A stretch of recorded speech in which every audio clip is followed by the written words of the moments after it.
Alright, what is up, guys? So, I kind of want to make I think this is a video I find very, very interesting. My tier list recently I made, I talked a lot about, several different classes, pretty in-depth in the way they fit into the meta, and I think I had a very large focus on frontline classes, just because I think frontline classes are very, very indicative of how, strong other classes are. Like, if one class is really strong and it beats out the other frontlines, generally that class is going to be very good. Versus if one class kind of loses to all the other front lines, then that class is going to be on the weaker side. And this is something that I've mentioned numerous times before, especially in relation to how strong I believe fighter is. And a lot of people, like, I don't know whether they like blow it off or just think it's fighter bias. Yeah, is what it is. But I wanted to make a video kind of going in depth on the front lines of Dark and Darker because I made a video a while ago about the supports of Dark and Darker where I talked about Cleric, Bard, and Druid. So this time I wanted to make one that is going in depth about the front lines because the front lines are the classes I understand the best. They're the ones I play, and they're the ones I can give the most, I guess, informational takes on. Just because, like I said, I play them. I know all these classes very, very in depth, and I think I'm arguably the best player on at least several of them. Right? Like I'm not gonna say I'm the best bard in the game, but fighter, tank, rogue, you know, Barbarian probably. I mean, I don't know, Barbarian anybody. Like whoever has the best gear on Barbarian is the best Barbarian. Let's be real, bro. That class takes 0 skill. I mean, not the tank rogue does either, but yeah, you know what I mean. But anyways, let's just get right into it. So to start off with, I will be talking about, oh, sorry, that's player list. Classes I'm going to be talking about. We have rogue, we have bard, we have fighter, we have cleric, we have barbarian, and then we even have warlock. I don't know how much I'm going to go in depth on some of these, like bard. Bard is a very pseudo frontline, however, I think it's still worth mentioning. And then Warlock, very specific build, Demon Warlock, really. Plate Lock, yes, technically, but I don't think Plate Lock's very good. I probably will mention it, assuming I don't forget, which is very possible I do.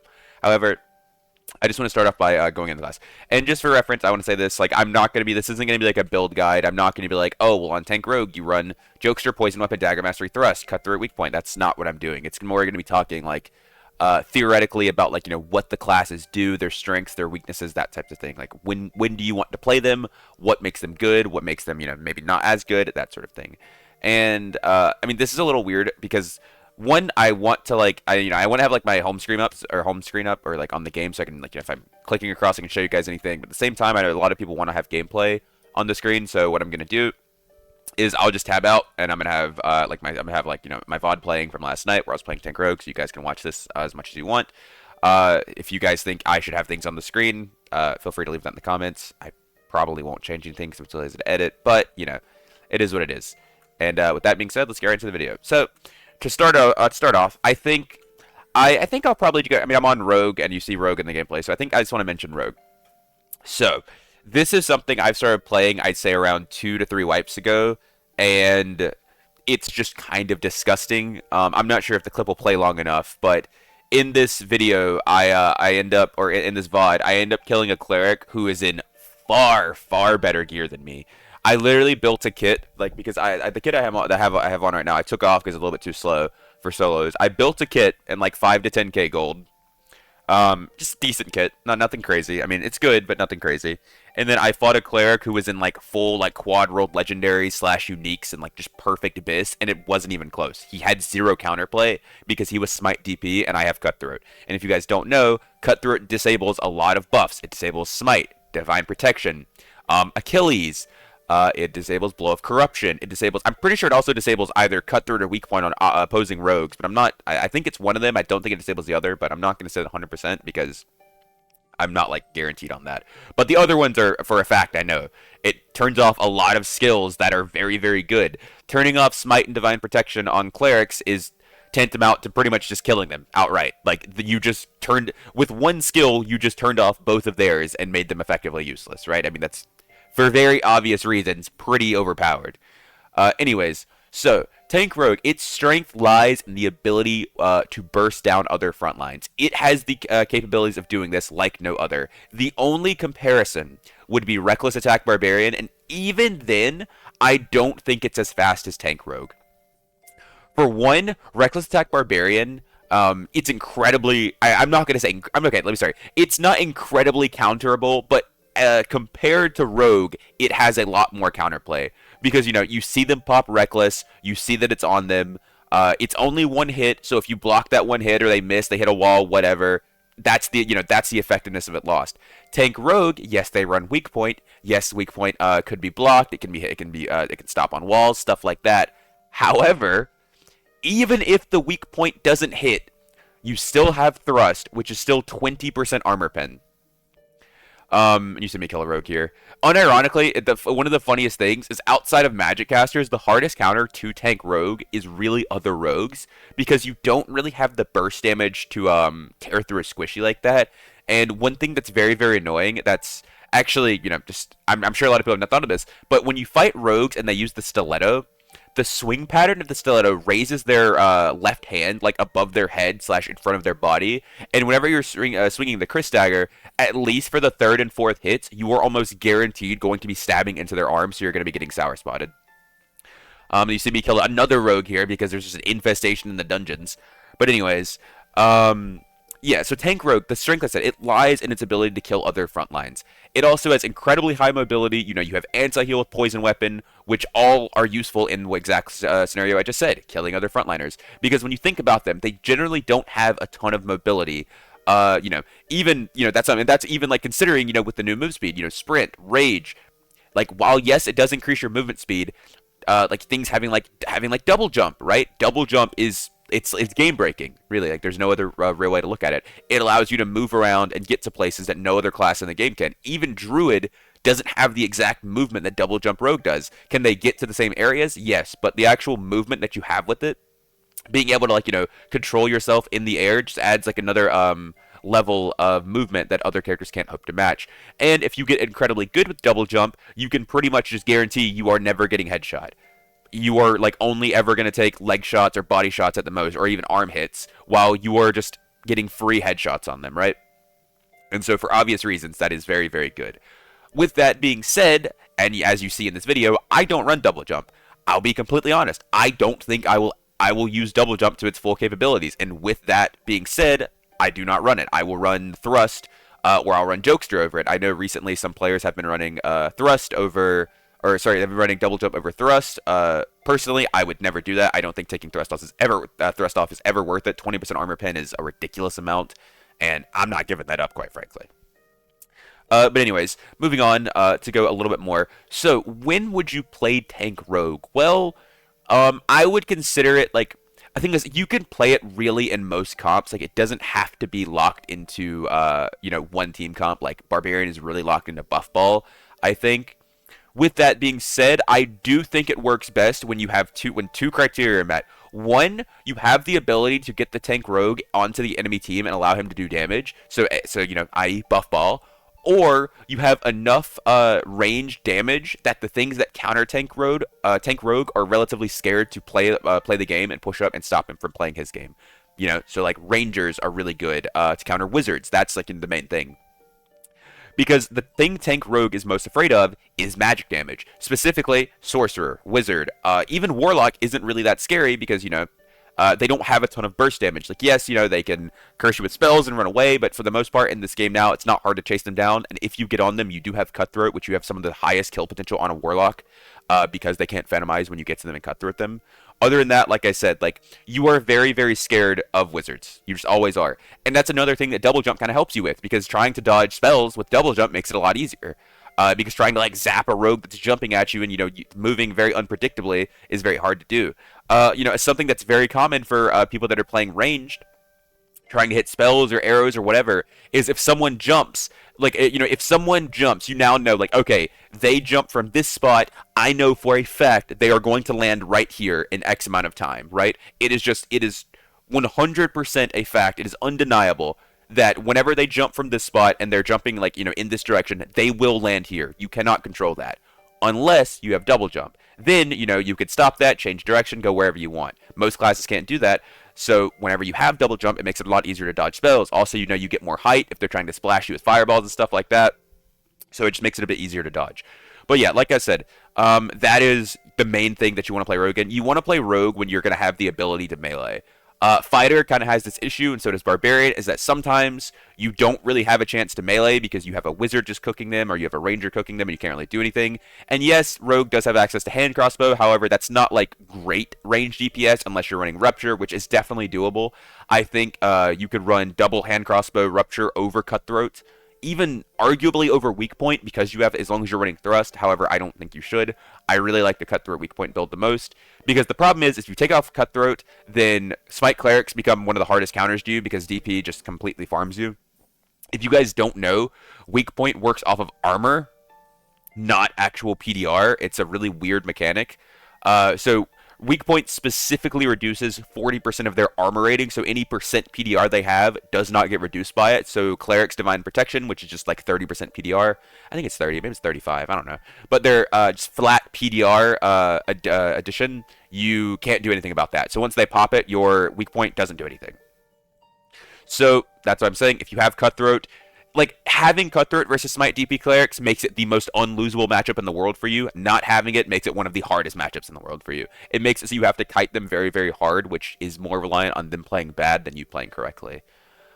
Anyways, and then moving on, lastly, just the weakness, which I just touched on a bit there, magic damage. Magic and range damage. Tank Rogue, like I said, your range capabilities are not very high. Most of your strength comes from melee. If you can get into melee, great, you're the strongest character in the game. If you can't, then it's just you're basically a useless character. So your entire like fight is like, how do I get into melee? Right? That is what you are doing the entire time. Is just, I need to get into melee. How do I do it? And if the enemy team never lets you, then you're basically like just a non-factor in the fight. You go from one of the scariest characters in the game to one of the least scary characters in the game.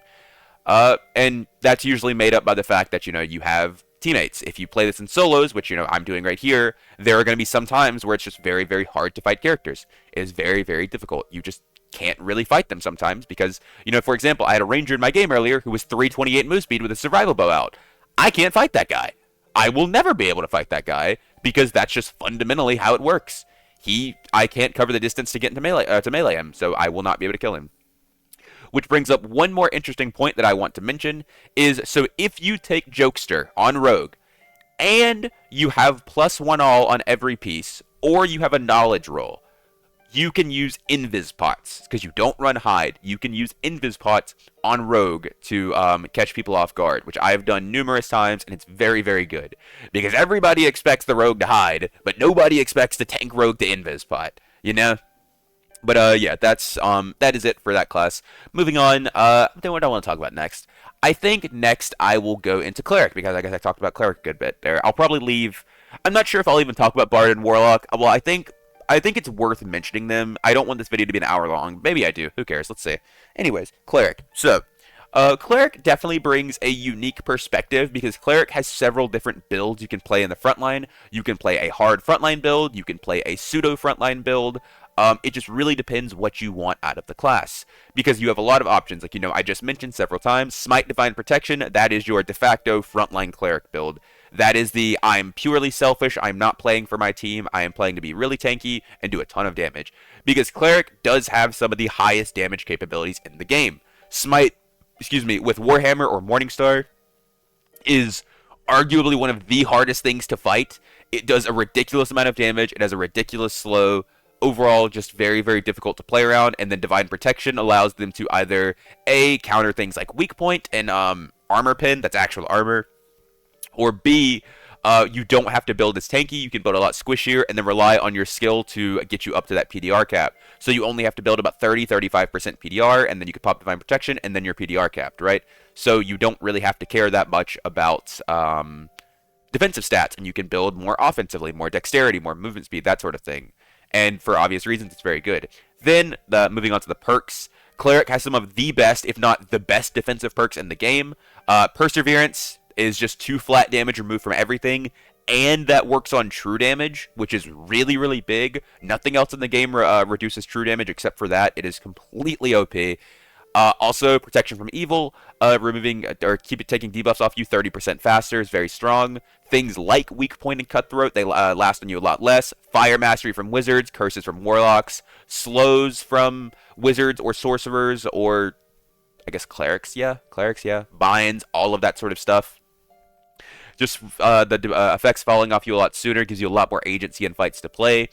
And I mean, generally, it's just very good. However, the very obvious downside of Cleric is you have very low mobility. Your only mobility is tied to having high move speed. If you do not have very high move speed, then you do not have mobility in that class, and there's nothing you do to make up for that, right? Also, I'm showing off my rogue kit here in the screen if you guys want to look at it, just to see like what a tank rogue kit looks like. This is definitely a good one. It's not BIS, but it's very good for sure. Anyways, back to Cleric. Like I said, yeah, you don't have mobility. It's all your move speed. And in that same ballpark, you don't have range damage unless you take spells, which I'll talk about here in a second. Your only range that you can do is you can throw drums. I'm sure if you guys have watched Solar Bear, you see him drumming people all the time. And the reason for that is outside of drums, you do not have any range capabilities whatsoever. So that is your only possible option. And yeah, it's like, it definitely sucks because then like there's a lot of times like, oh, I can't get into melee, or, you know, and they're not in like drumming distance, I can't do anything. It's like Tank Rogue, but it's even worse because like I just can't get there. But once again, also like Tank Rogue, if you do get into melee, then you are one of the strongest classes in the game. Like, you just completely farm people. Specifically squishies, I think Cleric does the best at. If you get on a squishy with Smite and your Morningstar or something, they die. There's no ifs, ands, or buts, they die. Because that first hit of the Morningstar with Faithfulness and the Morningstar's hit slows them for like 45%. They are not getting away from that. That is the same slow as being hit by a Warmaul. They are dead. Period.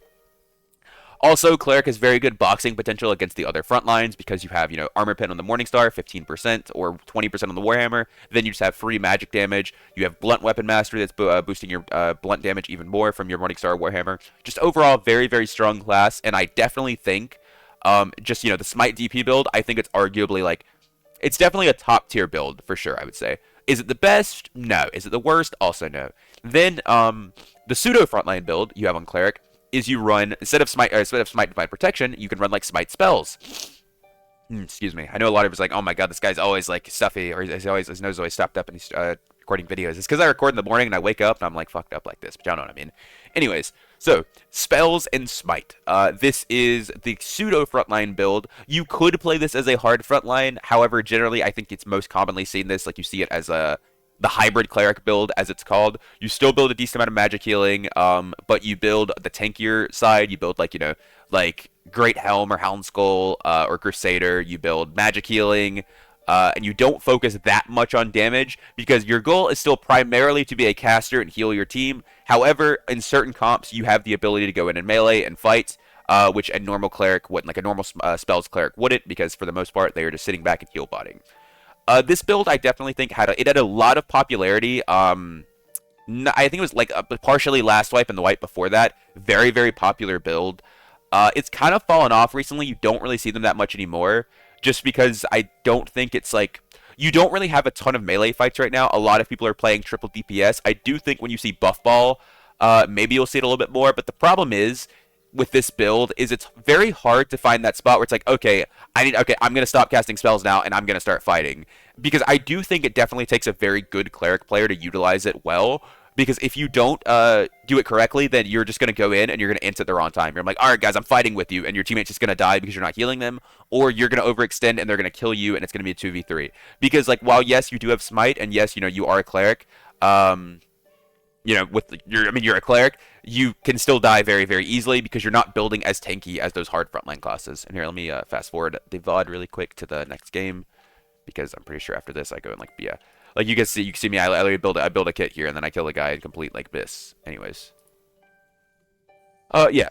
But, that is, I think, the two Cleric builds worth mentioning. And once again, like, the perks are basically, like, all the same. You know, like, the Perseverance, PFE, that type of thing.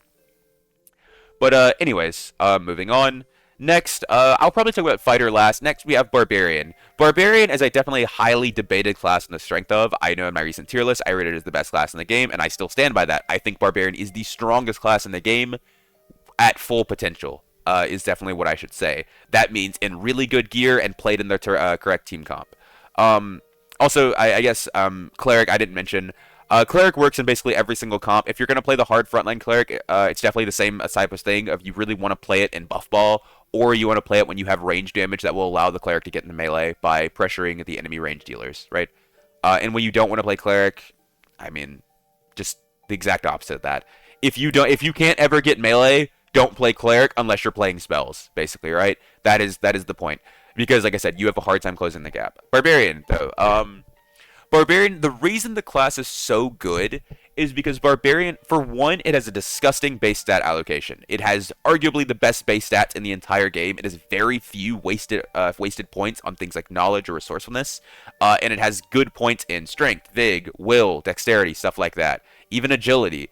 All of the points are very, very valuable in those stats. Even will, because that's buff duration, that's MR, things like that. Strength, Vig, Dex. I don't need to talk about that. I mean, you guys know what they are. They're very good. Dex, action speed, Vig, HP, Strength, power, and HP, stuff like that. But like I was saying, Barbarian in the best gear can have the most broken stat line because of its perks. You have Robust, which gives you free HP. Iron Will, which gives you free MR. Berserker, free damage. You have all of these free stats just coming from your perks that no other class can match. So you end up having the highest HP, the highest MR. You have PDR cap because you don't have to build that much into these MR and HP stats because you're getting free, and you don't have to build power. The thing that kind of shows up, it's the same as Tank Rogue. It's like, wow, my build ends up looking so disgusting because I don't have to actually put points or build gear for these stats. It's like I just kind of get them naturally from my perks. So therefore, I'm able to build 40% action speed on Barbarian, or I'm able to build PDR cap, and I still have an insane amount of HP, MR, Fizz power, move speed, right? Or I mean, I guess you build move speed, but like that's like the stats you build. Like that's like the crazy part. Like on Barbarian, when you get up to like that, like crazy gear, it's like all you really build, excuse me, is PDR, move speed, and action speed, because everything else just kind of comes from naturally being a Barbarian. Then you have access to Warcry and Savage Roar, which are the two best team buffs/debuffs in the game. Just giving your entire team 25% more HP, giving or nerfing the enemy's team by 30% fizz damage. It's for obvious reasons. Also, you guys are about to see some really bad stuff with this rogue. You guys are about to see some really bad stuff. This is why I don't play Ranger, by the way, for anybody watching. But anyways, Barbarian just ends up being like the strongest class with all the stats it gets, and it has disgusting team buffs. And the thing is, like, if you want to chase people down, you have access to Rage, which is just a 36% moves or 36 flat move speed increase for. Oh, but look at this! Oh my god! Oh my god! Hold on, more knives. Oh! I hit that guy, I think. We're good. We hit one. I mean, it's just like, it is just bad. It is just really bad. Oh my god. Okay, anyways. Like, you end up just becoming, like, one of the strongest characters in the game into everything. That's the thing with Barbarian. It's like, effectively, when it gets really geared, you have no weaknesses, right? Like, you're Thorfinn, like, I have no enemies. Like, you really don't. Magic doesn't scare you because you have MR cap. PDR doesn't scare you because you have PDR cap and 200 HP. You're not scared of fighting people because you have an absurd amount of action speed and fizz power. And you have access to, like, one of the best weapons in the game when you have that much action speed, War Maul, right? So Barbarian just isn't scared of anything. With that being said, if you are not being buff-balled, sometimes Barbarian can have a pretty difficult time getting into the enemy team, even with Rage. Because the thing is with Rage is you really don't want to pop it. Honestly, you don't even want to have to run Rage, quite frankly. You do not want to be running Rage because reducing your PDR by that amount is really, really bad, and it can lead to you getting killed really fast. Like, you don't want to pop Rage running out of Ranger. Even if you have a round shield, which, you do, you don't want to take like a stray headshot and lose, 40% of your health bar. So you really, really want to be getting buff-balled. Also, this Ranger's the worst player in the game. Like, this is just, I mean, this is bad. Also, look, hold on, a little Cutthroat application here. He pops shotgun, pull out the Cutthroat, silence it. Nope, and he's dead. Yes, sir. That's Cutthroat for you. And then I teabag him. I mean, just some light. But yeah, Barbarian, very, very strong. However, needs a lot of gear to get there. Well, not even a lot of gear. It just needs very specific gear to get there. But when you do get there, you basically beat every class in the game. Except for Tank Rogue. Tank Rogue, like I said, it is the strongest melee class, and it will kill everything. However, I do think, like, just because, like, oh, well, I lose the Tank Rogue, so I shouldn't play Barb. I don't think that is ever the path you should look at it. Barbarian, I think, is definitely the best frontliner in the game, just because it doesn't have any weaknesses. While it does, I mean, I say it doesn't have any weaknesses. It has a one losing matchup. Everything else in the game you beat, I would say, pretty handedly, / you're just great at. Because the thing is, the whole big thing we're talking about here is, like, a frontliner as a whole. Like, frontline isn't just a 1v1 duel, even if, sometimes that maybe be what happens. Like, sometimes you may fight people 1v1. but it's not. It's it's a 3v3 game that we play, so you're not just taking into account, oh, there's just a rogue. Rogue beats barbarian, so that means rogue is better, right? No, because that's not how that works. Um, the barbarian may lose to the rogue, but then he beats every other class in the game, and he's tankier than every other class in the game, and he can do things in situations where rogue never could. Like, that is the one thing I will say is, like, yes, rogue beats like barbarian. However, there aren't many situations where the barbarian would lose where the rogue would win, right? Even against other barbarians, it's like, arguably, like, you can still beat them. I mean, does it usually come down to who has the better gear? Yeah, for the most part. But it's not like, if I was a rogue here, I would have won this. Not gonna say it'll never happen, but 99.9% of the time, that's never gonna happen. But yeah, like I said, barbarian. And the situations you don't really want to end up playing him, like I said, outside of buffball, I think the class falls off very, very hard. You just lose a lot. You have to run rage at that point, which in buffball you don't because you get move speed cap with bard buffs or wizard buffs. So yeah, outside of buffball, probably wouldn't play barbarian. Inside of buffball, it's arguably the best class in the entire game, right? That just is what it is. Disagree with me if you want. I don't care. Anyways, moving on to the next class, Bard. Bard is a pseudo frontline. It is definitely not a hard frontline. It doesn't matter how you want to play it. Bard is not a hard frontline. It doesn't matter how tanky you build. You are just not.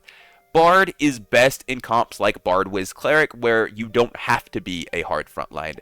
Your entire job is you're not like a wall that stops people from moving forward, like like Barbarian or Cleric or Fighter would be. You are more like You're more like brakes. You don't stop them at right away. You just try to slow them down until something else helps you stop them, right? I mean, I guess that's not a good idea because brakes definitely stop your car. I don't know, bro. I'm an idiot. Just imagine if brakes didn't stop your car. Like maybe like you're like faulty brakes, right? Like you slow the car down, but you don't really stop it. I don't know. You guys get what I mean. Who cares? Anyways, we're moving on. So you do not sit there and hold people unless you have a cleric behind you. If you have a cleric behind you, any class can do it. Your entire job is basically like I'm going to I'm gonna be in and out of the front line. Like you're gonna jump up and act like you're big and scary, so they stop, and then you're gonna back up. And when they move forward, you do it again, and you back up, right? Like you just make sure they don't get to your team. And even if your team is moving back, you keep doing like the step up, step back. You don't ever want to be in their boxing, brawling, because then you lose. Like when you do that, you can lose to every class in the game. You can lose the fighter, you can lose the barb, cleric, rogue. All of those can beat you, especially if it's like lantern shield fighter or something, or like warmaul barb or stuff like that. With that being said, you do have the capabilities to outbox a lot of characters if you're really good with blocking, or if you have lantern shield / rondelle, because they have really, really strong melee applications. Other than that, though, like I said, really, you just want to be playing in and out of the front line, giving your range dealers, primarily your wizard, time to cook. Or, if you are playing in buffball, you're not even really a pseudo frontline, you're kind of just like a duelist. Or play like an assassin-style character almost. You let your buffball, whoever it is, your barbarian, your cleric, whatever, go in, and then you're in right behind them, playing like, behind them and helping them kill people. You don't really want to be the one in the front line primarily. You don't ever want to be the one taking focus. You want to be on the side of the fight, taking 1v1s with somebody that you can win, that you either weaken with a crossbow or something like that. Or you want to be doubling up with whoever your main dealer is, whether it's, like I said, barb, cleric, rogue, fighter, wizard, that type of thing. And yeah, like I don't really want to talk too much on Bard, just because I don't think it's that like worthwhile to talk on it. Like I said, it's not a hard front line. It is a very pseudo front line, so it's definitely does like I think it was worth mentioning, but it's not something I want to go super in depth on because I already talked about it a lot in the support video. Which if you guys want to watch that, just go find it. I uploaded it a long time ago. And then onto Warlock, Demon Form Warlock. Very, very interesting build that I do not think it's utilized nearly enough. I don't think it's weak, for starters, right? I will say that. I do not think this build is weak at all. I think it has been one of the strongest, if not the strongest in the build in the game for a very, very long time. I just don't think people have the capabilities to play it, / even understand how to play it. Every single time I've played this build, it has felt like just completely broken, and I think it is. It's almost like Barbarian in a way. It's like you just have so many stats. Turning into demon form just gives you a crazy additional amount of stats that you get access to that other classes can't match. You have 25% free R from anti-magic. You have 6 all from demon form / shards of darkness, that type of thing. it just becomes ridiculous, right? Also, you have one of the best skills in the game for killing other comps, especially with clerics, of Blow of Corruption. That's just 12 seconds of 80% anti-heal. For obvious reasons, that is very, very strong. Yeah, not a lot to say there. However, the major downsides to Demon Warlock is one, the demon form itself. When you go in it, you are constantly burning through health. So you can't stay in it forever, which makes it so much better when you have a druid, because druid has heals over time. Good old HOTS. And this is why druid is so much better with things like that. The cleric is, because cleric is all burst healing. Cleric, if I throw a lesser heal on you when you're 90% health, most of my effectiveness is going to be lost. Yes, overhealing will overheal you, but that's going to decay. Druid isn't the same. Druid can nature's touch you, and you're going to have that full effectiveness of it at 90% HP in demon form, because you're constantly burning through HP and it's constantly healing you back up. I don't have to wait till you've lost X amount of HP to then try to heal you. I just throw it on you, and then it stays, and then boom, you're cooking, you're chilling.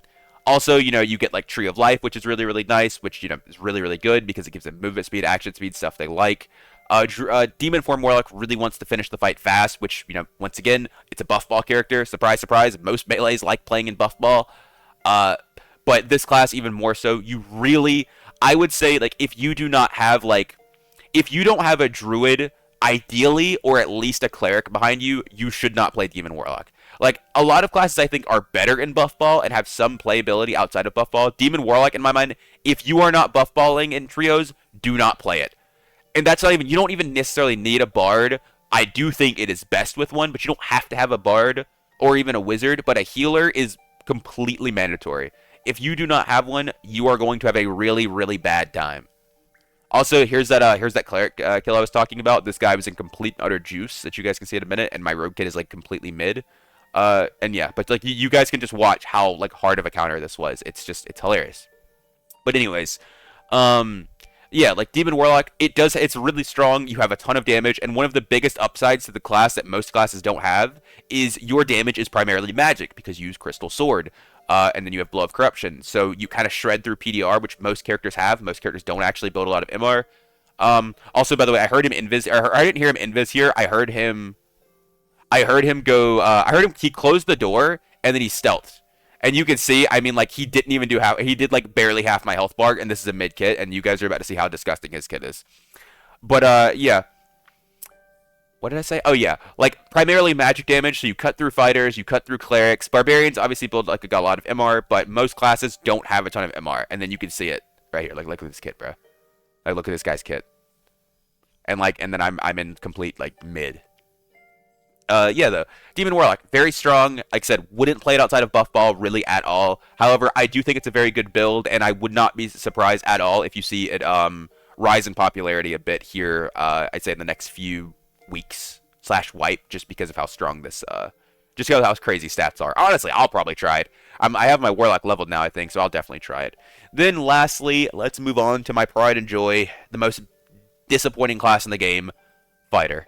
Fighter, I love you, man, but you're just kind of dog shit in buff ball meta. So, upsides of Fighter, you have access to range damage, which is obviously one of the best things in the game, because you kind of suck at melee. Lantern Shield, really, really good. Recent build that's been very popular. Very, very strong in melee. Allows you to output a surprisingly large amount of damage in a very short amount of time. You are pretty fast with Sprint and the new move speed changes, and you have high PDR. You can be 330 move speed, like 65, 75% PDR without a ton of effort, which is definitely really, really good. You have very strong ability to kill rangers and stuff like that. However, when we start talking about the actual melee, the frontline fight, or just frontlining in general, you kind of fall off. Fire, like I mentioned in my tier list video, its peaks are a lot lower than other classes. It's like, its middle of the pack is like really high. It's really strong in like average level gear, mid-tier gear. Top level gear, it just kind of falls off. It becomes so much worse than every other class. Because at the end of the day, you don't really have anything that's abusable. Like, Cleric has Smite, Morningstar Smite. Rogue has Thrust, Weak Point, like Chris Dagger or Rondell or whatever you want to use. Barbarian has War Maul. Warlock has Blow of Corruption, like Demon Form. They have all these things that are really abusable in OP stats. Fighter's like, oh, I have Arming Sword. I have, like, Warhammer. Like, Warhammer Lantern Shield is the most abusable thing you have. And even then, it's like, oh, I hope you guys hit my block, or I can't do anything, right? Like if you don't hit my block, I do like 0 damage to you because you just don't have the offensive stats. Fighter has to invest so heavily into tanky stats like HP, PDR, and even MR sometimes that your offensive stats of action speed and fizz power kind of just fall behind other classes. Whereas Barbarian ends up getting like 40% action speed and like 30% fizz power minimum, not even counting Berserker, and like really good kits. Fighter has like 20 to 30% and then like 20 to 30%. And you're not using nearly as strong of a weapon, so that 20 to 30% action speed fizz power doesn't do as much as, or doesn't do even close to as much as that 40% action speed, 30% fizz power Barbarian. Because, like I said, your weapon's just worse. You don't have, and the thing is, think you'd be like, oh, well, you have access to two-handers too. Why don't you use two-handers? Well, whenever you use two-handers, one, you have no perks that make them better. And the moment you put up a shield, you kind of lose all of your defensive ability. Barbarian can run no shield and like use two-handers because they have things like Savage Roar and they have things like Warcry, which make them even tankier. And they have incredibly high base stats, high HP. Fighter doesn't have that. Fighter puts up the shield, they pull out a two-hander, and you're just kind of a squishy character. Not to mention, you don't really have any good two-handers to begin with. Halberd is atrocious. Longsword, atrocious. What else? Am I forgetting something? Bardiche. I think Bardiche's weapon mastery. I don't know. They're all shit. And if I'm forgetting something, it's because it's shit. But anyways, yeah, like that. That's just kind of like where it ends up. That's kind of how it ends up. Is like Fighter just doesn't have the melee capabilities of other classes, which is why you end up seeing them just sit back and shoot their bow so much. Like, yes, on like a one-on-one scale with certain classes, like like Ranger and Rogue and Barbarian, you can beat them because I will say the positive of Fighter is that it has probably the highest but 1v1 potential against most classes. But to do that, you have to drastically outplay your opponent. And in this game, I think blocking someone's attack isn't even 100% on you. I would say it's like a good 50-60% like your skill versus the game either being terrible or the player being good. Because good players can avoid shields really consistently without, especially with certain weapons. Certain weapons avoid them almost 100% of the time. Like trying to block a Warhammer, for example, is damn near impossible because they can just swing at your ankles and just you'll never block it, right? And if you're running something like a Lantern Shield, that's obviously very detrimental to you because you're never going to get your Lantern Shield damage off, which is the main focus of your build. It's like, I want to hit a Lantern Shield boss, and I'm going to do a ton of damage with it, and you just don't get to do that. Other than that, like I said, the best part of Fighter, however, is it's incredibly versatile. It fits in basically every single team comp in the game because you have your ability to sit back and play range. You can play in triple DPS, you can play in buff ball, you can play in whatever weird comp you want Fighter to play with. It really has... While it doesn't have a ton of strength, it also doesn't have a ton of weaknesses. Like I said, are you not that strong in melee compared to other classes? No. Okay, then just don't melee, right? Just sit there and shoot your bow. While I hate it, and I don't like doing it because it's super boring, that is what you have to do sometimes. And, I mean, you guys see me plenty of times. I will int because I refuse. I don't want to do it, right? I just don't. Like, if I want to sit there and shoot my bow, I'll play Ranger. But that is objectively the correct way to play half the time on that class. And, if that's something you're into, go for it. So, yeah. But like I said, other than that, Fighter is very fun, has a ton of mobility, has a ton of outplay potential with the shield perks. Not a lot really worth mentioning outside of that, I think. I think Fighter ends up falling on the lower half, if not the very bottom of the frontliners, just because it's like, yes, Fighter has, Fighter's in a weird spot. It has mobility. It has good range damage. It has good defensive utilities. But the problem is, when you get into melee, you just are kind of worse than everybody. Wizards can beat you in melee. Warlocks can beat you. Sorks, I mean, you can't ever get into melee on them. What else? Clerics can beat you. Barbarians, rogues. Basically everything beats you once you get into melee. Even Rangers with backstep, spear, or shotgun. Like, now, they can pretty easily kill you if they're running those. And, you don't block them because you get unlucky. Or, they just are smart and they shoot it around your shield. So that's why Fighter kind of ends up falling off. It's like, okay, I made it to melee, but now I'm weaker. And now I lose because making it to melee wasn't good for me because I don't have the damage to kill you or kill the people I get into melee on, which is, just sucks. But yeah, anyways, that is going to wrap it up for me. I hope you guys enjoyed this video. I definitely had a lot of fun making it. I enjoy talking about kind of like the theoretical side of classes like this, and Frontliners are the classes I'm most familiar with. And yeah, like I said, if you don't like it, then I don't really care. But if you like this video and you want to see more stuff like this, feel free to let me know. I will say that doing a DPS video like this would be difficult just because I don't play most of the DPS characters. However, if you guys want it, I will definitely give it a try. But yeah, anyways, that is gonna wrap it up for me. Appreciate you guys for watching, and I'll catch you guys next time. Peace, peace. Oh, also, I made it out with that kit, by the way, and I sold it back to the guy who I killed for a chest. Just for anyone wondering, dubs. All right, catch y'all later. Peace, peace.